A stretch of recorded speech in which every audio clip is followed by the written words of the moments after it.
Hi, I'm Claire, founder of carehomeactivities.com. I've been helping care providers, local authorities and charities improve their care provision through their activities for over 20 years now. At carehomeactivities.com, our aim is to enable care providers across the UK, Europe and America to bring their care to a whole new level through their activity provision. There are two main ways of doing that. That is by providing meaningful activities and social interaction. CQC are saying that 1 in 5 care homes still is failing to provide sufficient meaningful activity and social contact, which is a real shame because it is very easy to achieve.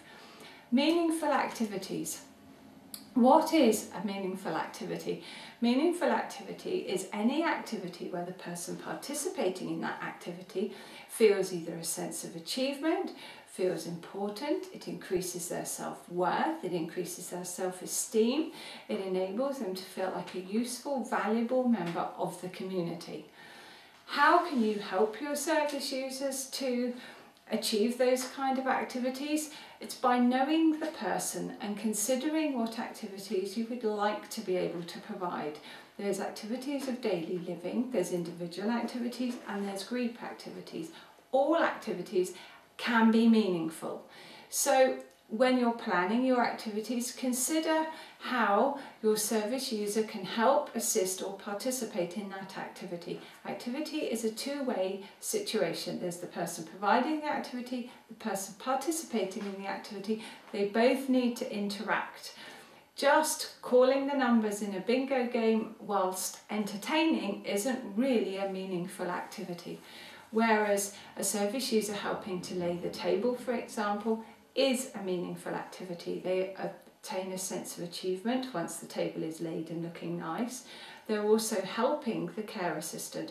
While they're helping, any form of helping, we all like to be needed, any form of helping can be considered meaningful because it tends to improve your self-worth, your feeling of value and so on and so forth. Another important thing to remember is that everybody has different ideas of achievement, different ideas of how they value themselves, so it's important to know the individual. Now, social contact. Us human beings are social beings. We all need social interaction to a greater or lesser extent. In care homes, what can often happen is that social interaction becomes unlevel. It tends to be the carer talking to the service user and that can be less than meaningful for the service user. It's important that carers are careful how they speak to service users. Service users need to be encouraged to interact with each other, also need to be encouraged to forge new friendships and maintain existing friendships outside the home, and to actually be enabled to have conversations with new people on a regular basis and people older and younger than them. You can stimulate discussions in many ways, again individually or in a group. If it's in a group, there's a few different techniques.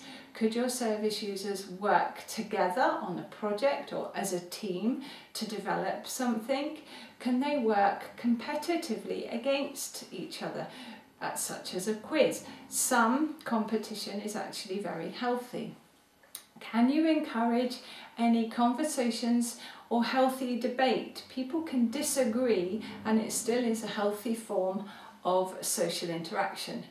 Do you also need to assist your service users to communicate? If people have problems with their eyesight or their hearing, it could be that there are other ways they can communicate via body language, sign language, touch and so on and so forth, and it's important to encourage everybody to experiment with those different ways of communicating.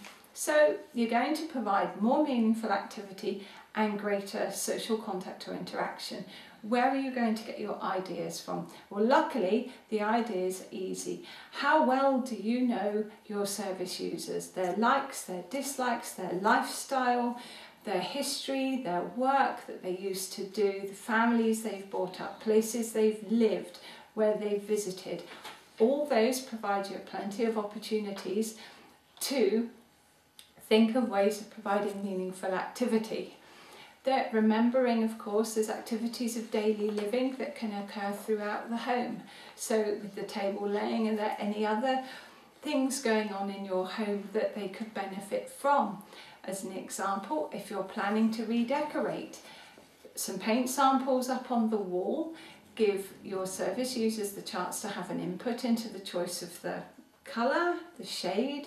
It enables them to have social contact as they chat and disagree around the colours, and it also helps them to feel that they've been involved in the running of the home, which again is very important for CQC. What about your staff team? Do they have any hobbies or interests that they could bring to your service users or bring to the table? Again, what about friends, family contacts, local groups, local interests, the newspapers, various different games? Are you planning any functions? What about gardening? If your service users can't attend the outside to garden, have you considered indoor garden tables? And you can talk about how you're going to plan your garden, what you're going to grow, what you're going to do with what you grow. That involves a whole new level of provision that is both meaningful and provides social contact. When you're providing the activities, go with the flow. So really think about, is this meaningful? Does it matter where it's going? And often no, it doesn't. So I hope that gives you just a bit of a general idea about how your activities can be both meaningful and provide social contact for your service users. In our next little film clip, we're going to talk about how you can actually use high quality activities to fill your beds and make your care home more profitable. We're also, if you look at our website, carehomesactivities.com, you will see that we provide a little training PowerPoint about how to actually train your staff and give them the confidence to provide these activities. I hope you found this useful. Thanks for watching. Bye-bye.